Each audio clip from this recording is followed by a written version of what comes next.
Hello friends, good morning, welcome back to my channel. তা তোমরা সবাই কেমন আছো? আশা করি ভালো আছো। আমিও খুব ভালো আছি। এখন বাজে সকাল 8টা। এখন থেকে আজকের ব্লগটি আমি শুরু করলাম। তা দেখো, সকালবেলা উঠে ঘরের সমস্ত কাজ আমার সারা হয়ে গেছে। তা তোমার দাদাভাই যে কালকে একটু বাজারে গেছিলো, তো বাজার থেকে আলু নিয়ে এসে, নতুন আলু। আর এই শীতকালে না, এই নতুন আলু উঠলে একটাই খুব সমস্যা, কি বলো তো, এই আলু না ধুয়ে রাখা যায় না, কারণ আলুর গায়ে তো ভর্তি বালি থাকে। তাই আলুটা পরিষ্কার করে ধুয়ে রাখতে হয়। আর এই শীতকালে আলু ধোয়া মানে তো এই জলটা কি ঠান্ডা, তার মধ্যে হাত ভিজিয়ে আলু রোগড়ে রোগড়ে ধোয়া অনেকটা কিন্তু কষ্টের। তাও কিছু করার নেই, করতে তো হবে। তাই ভাবলাম এখন রোদ্রে বসে বসে আলুটা ধুয়ে ফেলি। কাজ তো আমার হয়ে গেছে, তাহলে রোদ্রে বসে বসে একটু আলুটা ভালোভাবে ধুয়ে ফেলি। তা দেখো, আমি আলুটা ধুয়ে নিচ্ছি। আলু ধুয়ে উঠে হচ্ছে এই কুকুর কাক এদেরকে আবার খেতে দেবো। তা আজকে যেহেতু ওটা খেতে দিতে ওদের দেরি হয়ে গেছে, তাই ও এসে এতক্ষণ বসেছিল। তা দেখছে এখনও দিচ্ছি না, তাই সিঁড়ির ওই পাশে গিয়ে ও শুয়ে পড়েছে। তা আজকে অনেক কাজ আছে। তা আলুগুলো ধুয়ে নিই, তারপরে হচ্ছে সকালবেলা টিফিনে জোগাড় করতে হবে। অনেক আলু, একটা দুটো আলু না, এখানে 5 কেজি আলু আছে। তা 5 কেজি আলু ধুতেও তো একটা টাইম লাগবে। এত মাটি আলুতে কি বলবো। আর নতুন আলু খেতে কিন্তু খুব ভালো লাগে। আমার নতুন আলু সেদ্ধ বলো, তার থেকেও ভালো লাগে আলুর দম। আর একদম এই ছোট্ট ছোট্ট আলু আছে না, ওই আলুগুলো না দম খেতে খুব ভালো লাগে। দম খেতে ভালো লাগে, কিন্তু ওই আলুর একটা ঝামেলা আছে, কি বলো তো, ওই সেদ্ধ করে বসে বসে খোসা ছাড়ানোটা প্রচুর ঝামেলার। তা আমার মতো এরকম কার ঝামেলার কাজ করতে ভালো লাগে না, সে অবশ্যই কিন্তু কমেন্ট করে বলো। ঝামেলার কাজ করতে ভালো লাগে না, কিন্তু তাও করতে হবে, কোনো উপায় নেই। তা চলো, আমি আলুটা ধুয়ে নিই। ধুয়ে কুকুরদের খেতে দেবো, কাকদের খেতে দেবো, তখন আবার তোমাদের সাথে দেখা করব। তারপর খাবারও বানাতে হবে। তা চলো, এখন আর বকবক না করে আমি আলুটা পরিষ্কার করে ধুয়ে নিই। কুকুরকে রুটি দেওয়ার সময় তোমাদের সাথে শেয়ার করতে পারিনি, কারণ হচ্ছে আমি জানি যে রুটি আছে, কিন্তু ভাই কখন দিয়ে দিয়েছে আমি জানি না, তার জন্য তোমাদের সাথে আর শেয়ার করতে পারিনি। আমি ওদের দুটো বিস্কুট দিয়েছিলাম, তো সেটা তোমাদের সাথে শেয়ার করিনি। তাই আমি এখন খাওয়া দাওয়া করেছি, আমি খেয়েছি, তোমার দাদাভাইদেরও দিয়েছি, সবারই মিলে খেয়ে নিয়েছি। খাওয়া দাওয়া করে দেখো আমি রান্নাঘরে চলে এসেছি। তা আমার না প্রচণ্ড পরিমাণে ঠান্ডাও লেগে গেছে, মাথা প্রচণ্ড যন্ত্রণা করছে, সর্দি হয়েছে, বিশাল বিধি বিস্তির অবস্থা হয়ে গেছে আমার। তা রান্নাঘরে এসেছি। তা আজকে না ওয়েদারটা কীরকম একটা লাগছে, আর ঠান্ডাটাও খুব ভালো প্রচুর পরিমাণে পড়েছে। তাই আজকে আমি ঠিক করেছি যে আজকে আমি আমার একটা প্রিয় খাবার করব। তা প্রিয় খাবারটা কী বলো তো বন্ধুরা, আজকে আমি খিচুড়ি করব। তা দেখো, আমি একদিকে খিচুড়ির জন্য বসিয়ে দিয়েছি হাঁড়ি, আর একদিকে হচ্ছে শীষ পালং উঠেছে বাজারে। তো তোমার দাদাভাই শীষ পালং বাজারে দেখে নিয়ে এসেছে। তাই আমি সেই শীষ পালংটা কুমড়ো, আলু আর সিম দিয়ে রান্না করতে বসিয়ে দিয়েছি কড়াইতে। দাঁড়াও দেখাচ্ছি তোমাদের। এই দেখো, এই হাঁড়িটা আমি বসিয়ে দিয়েছি, আর ওই পাশে হচ্ছে কড়াইতে শীষ পালংটা হচ্ছে, এই যে। তা খিচুড়ি করব। এই দেখো, মুগ ডাল ভেজে ধুয়ে রেখেছি, আর খিচুড়ির মধ্যে দেবো এই দেখো কড়াইশুঁটি, আর এই যে আলু রয়েছে, জলের মধ্যে আলুটা ভিজিয়ে রেখেছি, এই যে একটু আলু দেব। তা খিচুড়ির মধ্যে না একটু ফুলকপি দিলেও না খেতে খুব ভালো লাগে, কিন্তু যেমন ফুলকপিটা পাইনি, দেখি এখনও একটু বাকি, যেহেতু অনেকটা দেরিও আছে। এখন জাস্ট হাঁড়িতে জল বসিয়ে দিয়েছি, জলটা গরম হোক, তার মধ্যে চাল দেবো, ডাল দেবো, এগুলো সব সেদ্ধ হতে লাগবে। ততক্ষণ যদি সবজিওয়ালা এখানে আসে, তাহলে ফুলকপি একটা কিনবো। ঘরে না ফুলকপি নেই, আর খিচুড়ির মধ্যে না একটু ফুলকপি টমেটো দিলে আরও বেশি ভালো লাগে। তা দেখি সবজিওয়ালা যদি আসে, তাহলে একটা ফুলকপি কিনবো, ঠিক আছে। তা চলো খিচুড়িটা রান্না করি, তারপর অবশ্যই তোমাদের সাথে শেয়ার করব। আর কালকে রাতে না আমার মাথায় যেহেতু অনেক খুশকি, তার জন্য তোমার দাদাভাই আমাকে কালকে একটা জিনিস এনে দিয়েছে, সেটা তোমাদের সাথে অবশ্যই শেয়ার করব, তোমাদেরকে দেখাবো, কিন্তু একটু পরে দেখাবো। এখন রান্নাঘরের কাজটা আমি করে নিই, তারপরে আবার তোমাদের সাথে আমি দেখা করব। আর ততক্ষণ আমি অপেক্ষাও করি যে ফুলকপিটা কখন আসে। যদি সবজিওয়ালা ফুলকপি নিয়ে আসে, আর যদি আমার কপালে থাকে ফুলকপি খাওয়া আজকে খিচুড়ির মধ্যে, তাহলে তো আমি অবশ্যই পাবো। অপেক্ষা করি, দেখি পাওয়া যায় কি না আদৌ। ঠিক আছে, তাহলে চলো আবার তোমাদের সাথে আমি এবার পরে দেখা করব। তাহলে এখন আমি খিচুড়ির রান্নাটা গুছিয়ে নিই।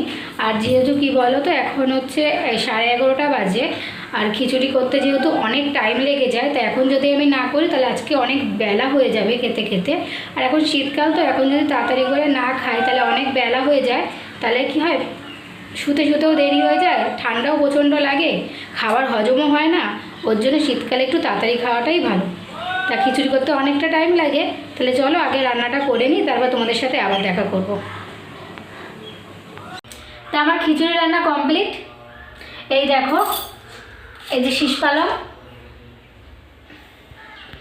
পালং রান্না করেছি, আর করেছি হলো খিচুড়ি। এই দেখো ধোয়া উঠছে, গরম গরম খিচুড়ি, দেখেছো কত সুন্দর ধোয়া উঠছে, পুরো গরম। দুঃখের বিষয় ফুলকপিটা পেলামই না। আমার যখন খিচুড়ি করা হয়ে গেছে, যখন আমি খিচুড়িটা গ্যাস থেকে নামাচ্ছি, তখন সবজিওয়ালা এসে ফুলকপি নেয়। তখন নিয়ে আসার লাভ কী, তখন তো আমার ফুলকপিটার কোনো কাজেই লাগবে না, তার জন্য ফুলকপি নিইনি। আর হচ্ছে খিচুড়িটা রান্না করতে গিয়ে আমার সাথে আজকে দুটো অঘটন ঘটেছে। এক হচ্ছে কি বলো তো, যখন হচ্ছে আমি আলু দিয়ে কড়াইতে নুন হলুদ জিরের গুঁড়ো সব কিছু দিয়ে যখন আমি মশলাটা কষাচ্ছিলাম খিচুড়ির জন্য, তখন লঙ্কার গুঁড়োর ওই মশলাটা আমার চোখের মধ্যে ঢুকে গেছিলো। খুব জ্বালা যন্ত্রণা করছিল, অনেক কষ্টে জল ঝাপটা দিয়ে অনেকক্ষণ পর তারপর ঠিক হয়েছে।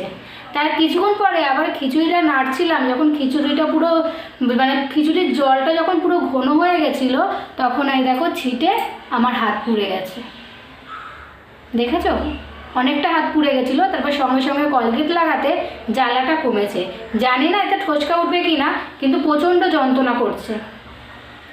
ঠোসকা না উঠলেই ভালো, আর যদি ঠোসকা ওঠে তাহলে তো খুব অবস্থা বাজে। ঠোসকা উঠলে ওরও একটা যন্ত্রণা আছে, যখন ফেটে যায়। তো জানি না, মনে হয় উঠবে না, জানি না কী হয়, সেটা কলগেটটা ওঠার পর বোঝা যাবে। প্রচণ্ড জ্বালা করছিল, আমি থাকতে পারছিলাম না, এত জ্বালা করছিল। তা আজকে আমার খিচুড়িটা করতে গিয়ে দুটো বিপদ থেকে আমি বেঁচে গেলাম। তাই এই ঠোসকা দিয়ে কতটা বাঁচবো তা আমি জানি না, কিন্তু আজকে আমার খিচুড়িটা রান্না করতে গিয়ে প্রচুর পরিমাণে আমার কষ্ট হয়েছে। এক, আমি কষ্টে ফুলকপিটা পাইনি, আর তারপরে দুটো জ্বালায় আমার আর কোনো জায়গায় থাকলো না। তা চলো, অনেক বকবক করলাম। এখন 1টা বেজে গেছে, কটার সময় 11টার সময় রান্না বসিয়েছি, এখন 1টা বাজে। তা চলো আমি স্নান টান করে নিই, তারপর তোমাদের সাথে আবার পরে দেখা করবো।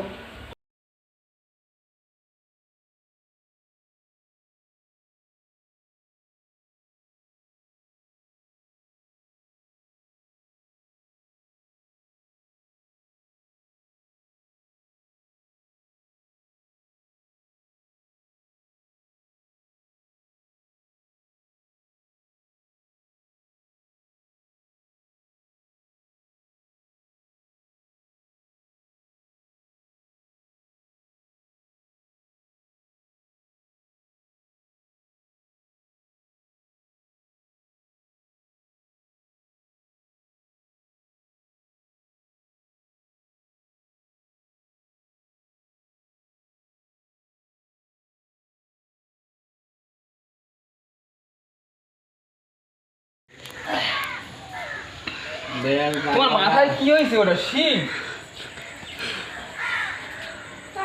দাদু এসেছে, দেখো। হ্যাঁ, মাথায় কি হয়েছে তোমার? দাদু এসেছে। শিং হয়েছে, ভিডিও করা ভিডিও শিং, মানুষের মাথায় শিং। না না, শিং না, ওটা কি যেন হয়েছে একটু। শিঙের মতো লাগছে। ও দাদু, ব্যাগের মধ্যে ভরে দেবো বিড়াল, তুমি দিল্লিতে নিয়ে যাবা। দিল্লি যাবো না। কোথায় যাবা? শোনো, দিল্লি নিয়ে বাংলায় বিল্লি যাবা? আমাদের বাড়ির বিল্লি ফেলে আসবা, নিয়ে দিল্লি দিল্লি নিয়ে বিল্লি ফেলে আসবা। বাংলায় যাবা? বাংলায় যাবো। ও তাহলে বাংলায় নিয়ে যাবা। আমি ব্যাগের মধ্যে 3টেকে ভরে দেবো, দিয়ে বাংলায় নিয়ে যাবা। ওটা তো পাসপোর্টের ব্যাপার নেই, নিয়ে যাবা। বুঝলে? জল দিতে চাই ফেলা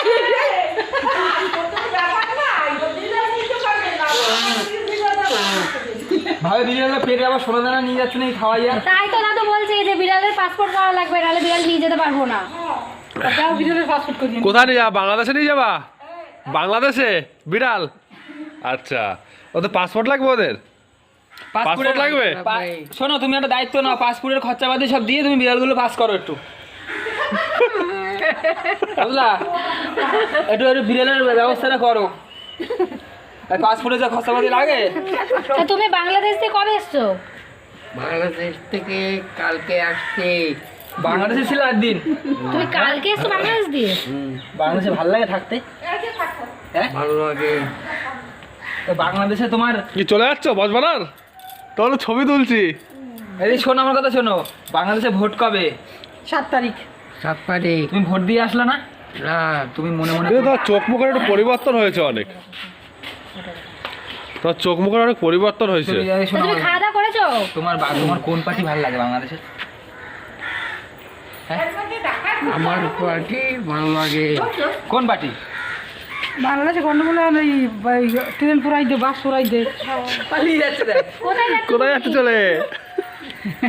তোমাকে ধরে রাখবো। দাদুর মাথায় একটা শিং হয়েছে মা। আরে কি এটা হয়েছে? মিথ্যা কথা না। আসিল না, হ্যাঁ। আসিল না, পুরোই শিং। তুমি দেখবা।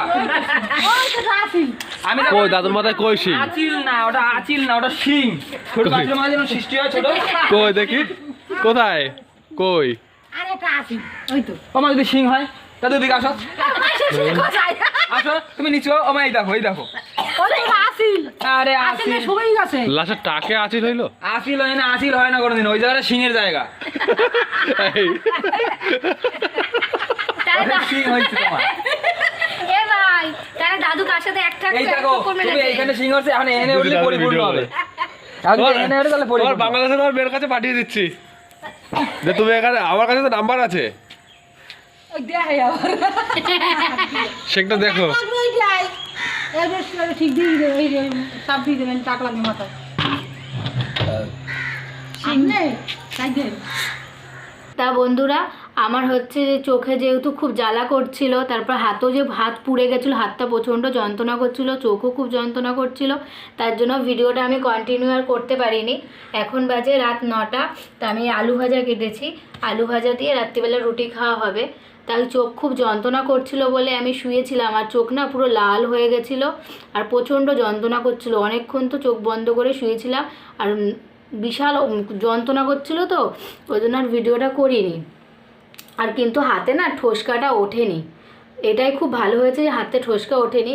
যদি হাতে ঠোসকা উঠতো না, খুব যন্ত্রণা করতো, কাজবাজও কিছু করতে পারতাম না, তাহলে কাজ করতে করতে কখন ঠোসকাটা ফেটে যেত, তখন আরও বেশি কষ্ট হতো। এর জন্য কলগেটটা দিলে না, ওর জন্য ঠোসকাটা ওঠে না। আগে না আমি জানতাম না যে কলগেট দিলে ঠোসকা ওঠে না, আগে অনেকবার আমার পুড়ে গেছিলো, তো তোমার দাদাভাই বলতো যে কলগেটটা দাও, দেখো ঠোসকা উঠবে না, তো আমি সেটা না এড়িয়ে যেতাম, অত একটা করতাম না। তা আজকে তোমার দাদাভাই জোর করে আমার কলগেট লাগিয়ে দিয়েছিলো হাতে, তা আজকে সত্যি দেখলাম, দেখো কোনো ঠোসকা ওঠেনি, জাস্ট একটু লাল লাল দাগ হয়েছে, কিন্তু ঠোসকাটা ওঠেনি। একদিকে খুব ভালো হয়েছে, তাহলে আমার আরও বেশি কষ্ট হতো। তো এখন আমি আলু আর পেঁয়াজটা কাটছি, কেটে হচ্ছে আলু ভাজা করব। তোমার দাদাভাই বলছিলো তরকারি করতে, কিন্তু আমার ভালো লাগছে না বলে তরকারি আর করবো না, শুধু আলুটাই ভাজবো। তা আলু ভাজা দিয়ে আজকে রাত্রিবেলাতে কোনো অসুবিধা হবে না, খাওয়া হয়ে যাবে। তা আমরা আলুটা ভেজে নিই, ভেজে খাওয়া দাওয়া করবো। তাই আজকের মতো ব্লগটি আমি এখানেই শেষ করছি, দেখা হবে পরবর্তী ব্লগে। ততক্ষণের জন্য ভালো থেকো, সুস্থ থেকো, টাটা।